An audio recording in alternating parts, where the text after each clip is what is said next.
Баянзүрх дүүргийн 38 дугаар хорооны нутаг дэвсгэрт явган хүний зам байхгүй улмаас сурагчдаа жилийн хугацаанд автомашины замтай зэрэгцэн алхаж байна. Тодруулах юм бол 68 дугаар сургуулийн ойр орчимд дахин төлөлтийн барилгын ажил үргэлжиж байгаатай холбоотойгоор хүүхдүүд 600 м газар автомашины шорон замаар алхаж сургуульдаа хүрдэг байна.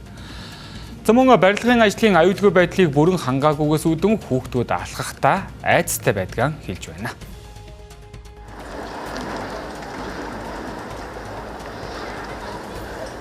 За НТВ-ийн сурвалжлагыг Баянзүрх дүүргийн 38 дугаар хорооноос ээлжиж сурвалжлагаа өргөж байна. За та бүхэнд харагдчихлаа.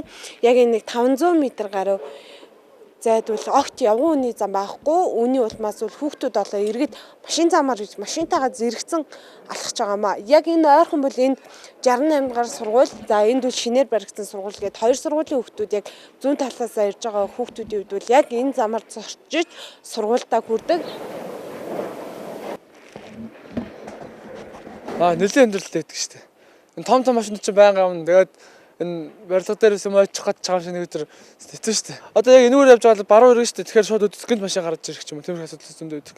Энэ хавар явах чинь жоохон өндөрлөлтэй байдаг. Тэгээд нөгөө бороо янз бүрийн юм орсон үед л энэгээр чинь нэл ус шавхаад өгчдөг. Тэгээд явхад ер нь бол нэлээд хүндрэлтэй байдаг. Одоо энэ хавар баригжаа барилгуудыг хараад байхад ерөөсөө эрэлх аюулгүй байдлыг ер нь хангаагүй ажиллаж энэ чинь одоо баригжаа барилга чинь дээгүүрээ одоо энэ доогуур нь замтай байгаа юм чинь дээгүүрээ энэ унахаас сэргийлсэн хаалт малт байх хэрэгтэй шүү дээ. Тийм байх болохоор ер нь л аюул эрсдэл бас байгаа л. Энэгээр ирэхдээ л бороо оронгууд шапаа маханд ус амар зогцдог. Бараг явах газар байдаг. Ер нь тэгэл хэцүү шүү дээ. Нэг хүүхдүүдээ бол тэгэл байнга хөргөж өгч явахгүй бол энэгээр чинь зам байхгүй тэгэл хүүхдүүд авч явах байхгүй бол жоохон насны хүүхдүүд бол айгүй хэцүү ойрхон барилгатай тэгээд зам гэх юм баг байхгүй. Энэгээр явган явхад одоо хүүхд бол бүр эрсдэлтэй л дээ.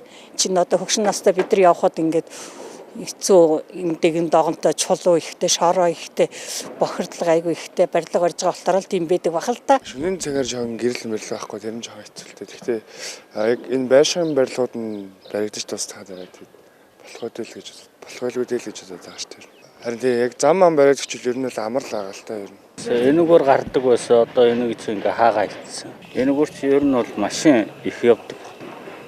Нэг дандаа энэ барилгын машин сүүлүүд их хэссэн ерөөсөө. Манай сурвалжлах баг барилгын гүйцэтгэгч компаниудын зүгээс тодруулж яриа авах гэсэн боловч яриа өгөх албан тушаалтан байхгүй гэдэг тайлбарыг өглөө. Мөн хорооны зүгээс гүйцэтгэгч компаниудад хүүхдийн эрх ноцтойгоор зөрчигдөж байгаа энэ асуудлаар удаадараа хашаага татах бичгийг хүргүүлжээ. Гэвч компаниуд өөрийн эзэмшлийн талбай дээр хашаага барьсан эргүүлэн татах боломжгүй гэдэг тайлбарыг өгсөн байна. Одоо энд бол зам хийгдэнэ. Одоо эндээс авах бол би баг сая тэр ажлыг хийгээд сууж илаа.